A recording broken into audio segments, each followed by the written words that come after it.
the finding is you're not alone. If you had some of these problems, now you know all of Europe has these problems.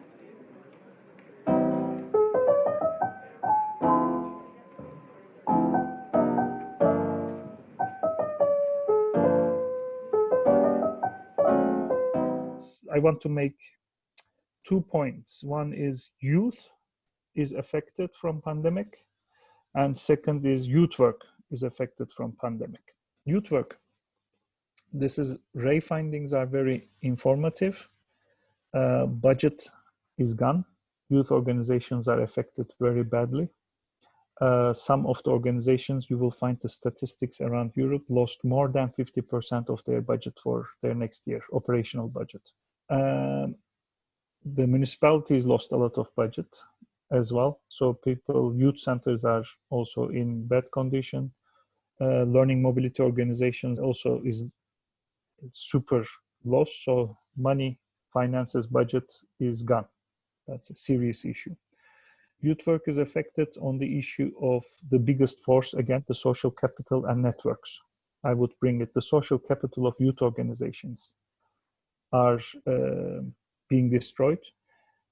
Just think about, you want to do a project in near future, and there are countries that can travel, there are countries cannot travel. We already had enough problems with visa, and now there is the corona lists, the travel corridors, the quarantines. I was supposed to go to Germany, and they said, oh, well, Turkey is not on the clean list. If you come, you have to be quarantined 2 weeks. 1 week you have to stay in your hotel room. You cannot even go to the lobby or meeting, and then you get tested. If it's positive, you can get out of your room, but you can't leave the hotel until the second test comes. And then I felt excluded. They said, sorry, we like you, but we will take someone from Austria instead. And then before the event, Vienna was considered contaminated. So people coming from Vienna had to stay in the room and test it and everything. So it got all this issue. So they did it only with German participants. And it's not only budgetary loss. It's the third project, the build-up project. Turkish youth organizations will be left out. I'm giving Turkey, but you can do it for any other thing. That for the next 2-3 projects, some organizations will not even be invited. So you're losing, you keep saying network, but actually this is your social capital. You're not only losing money, you're losing this thing you have been saving all our lives. So we have to save and find a way. And the other thing that the data shows clearly all around Europe is they're also losing participants. Our work, we are not Norwegian organizations that can do online youth work, online youth center. Most of us work with face-to-face. We have to get together, rub shoulders, make jokes. Young people are already difficult to bring in, especially what Jan works, excluded, disadvantaged groups. They come once. If you lose them, they will never come back. It's always cooler to stay out with your phone, smoke with your friends, rather than go in and work with the youth center worker, the social worker, the animatrice, the trainer. So that was already a challenge, and we are losing these people. Even if they want to come, they can't come. You can't organize DJ parties, you can't organize volunteer days, you can't organize nothing. So we are also losing volunteers. And that, how are you going to bring them back? After 2 years, the ones who used to work with you are older, they graduated, the young ones will not know you. So we lost the space. So young people don't even know there is an office they can go and hang out. And this is the thing, the gathering, the public space for young people is gone, for them to get together, the volunteers. It looks grim, it looks bad.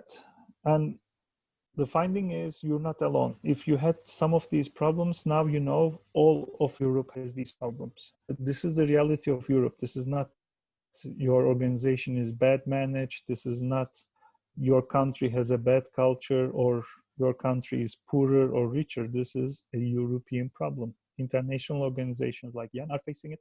Local municipalities are facing it. Yeah.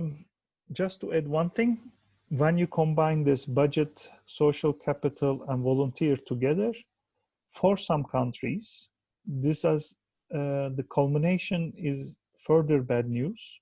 under the title Shrinking of Civil Society, which is independent, non-government supported, non-political organizations like most UN members are being hit more, because the ones who are supported by government, who have linkages, political linkages, continue to get money. Actually, some of their budgets increased because they took extra funding, non-competitive funding, that is evidence we have, to make projects for young people. Think of it for municipal youth organizations that can give free internet because they are getting funds. But the independent organizations don't get these funds, extra fundings, yeah?